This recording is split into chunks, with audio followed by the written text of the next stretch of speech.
Slovenskom o malú chvíľu začne úvodným boli pripravení sú centri na jednej aj na druhej strane a v týchto chvíľach nám padol puk na ľaď. Štartuje teda stretnutie medzi slovenským a českým tímom. Tam aj dvojicu spoluhráčov. Melovský si to zasekol na modrej čiare, obrovská česká príležitosť, ktorá prináša gól po odohranej minúte. Prehrávame s Českou republikou 0-1. Podal modrej čiary a Rimon ostal úplne voľný na zadnej žrtke. Pekná akcia Čechov, ale na druhej strane okejku ďalšieho slovenského hráča. A opäť pozor na tento český prienik a prvý úspešný zákrok nášho golmana. Veľmi rýchly prechod modrej čiary. Tam sme mali trošku problém so striedaním, chýbal nám tam jeden obranca, ale nakoniec zadám ten puk. Dostávame sa do útočného pásma cez Borského a ten bol faulovaný. Zahráme si prvú presilovú hru. Ty hovoríš o neopatrnosti a naopak o šikovnosti Dalibora Dvorského. Si na malom priestore so spoluhráčom aj z toho ďalšia česká veľká príležitosť. V útočnom pásme zaujímavá súra, nepríjemné zakončenie, vynikajúci reflex brankára Gajana. Toto pomedzi dvojicu našich hráčov. Šalé sa uvoľňoval ku zakončeniu a následne to od neho ešte prebral Matiáš Šapovali. Celkou šťastia sa tento odrazený puk dostal naspäť na okejku Čiernika, ktorý šiel do peknej individuálnej akcie. Teraz to ale Čiernik zobral na seba a pripravil zakončenie. Hoci zblízka, ale z pomerne veľkého úhla na brankára Hrabala. Ešte pokračujúca bojovnosť v útočnom pásme. Dobre to urobil Mišiak. Pišoja. Mišiak síce dokázal od puku otlačiť českého obrancu, ale sám sa k nemu nedostal a nemal na blízku ani nikoho z hráčov v modrom. Súhra Přibila a Hujera, ktorá dokázala situáciu upokojiť.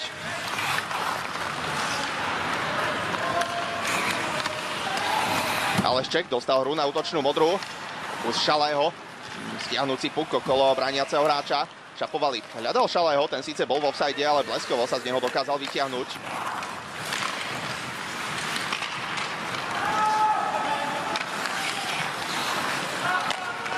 Táto snaha elitnej českej formácie ovocie nepriniesla. Samuel Honzek vypomohol zadným radom. Žabko na strelenie poza bránku.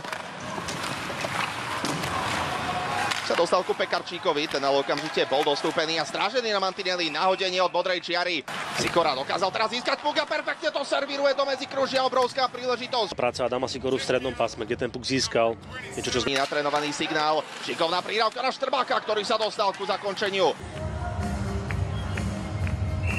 Nechýbalo veľa. Preto samozrejme bude dôležité pre našich hráčov rozhýbať a dostávať sa k takýmto zakončeniam. Využívame presilovú hru a vyrovnávame na 1-1. Rýchla výmena puku cez modrú čiaru a ako to už veľakrát spomíname, krížna prihrávka cez celé klzisko Sikora.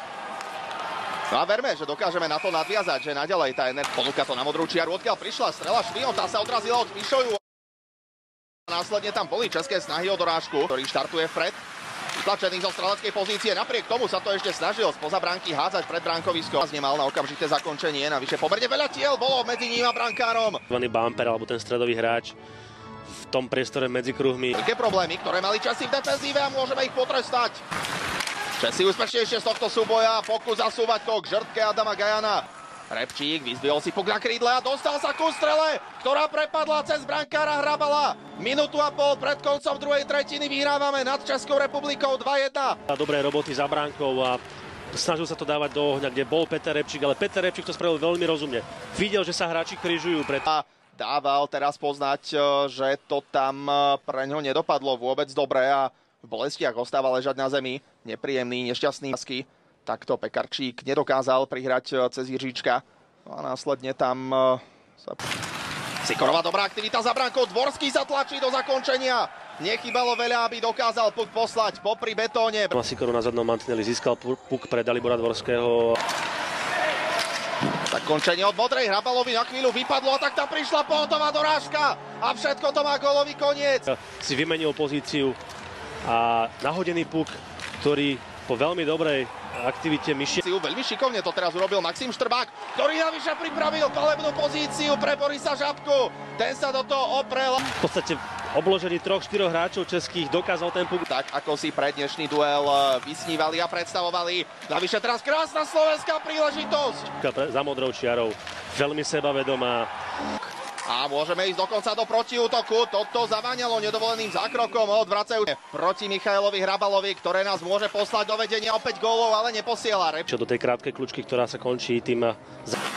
Puk prenechal Šalému, Šale to hádzal pred bránku, fantastický Gajan, ale následne prišla dorážka. Neboli českí hráči pod tlakom, veľmi jednoducho sa dostali cez našu modrú. Točnú modrú, tam mal pripraveného spoluhráča, veľmi pekné prenesenie hry, teraz a následná dorážka, opäť doplnenie obrancom z druhej vlny. Časoval ideálne a cez v podstate dorážku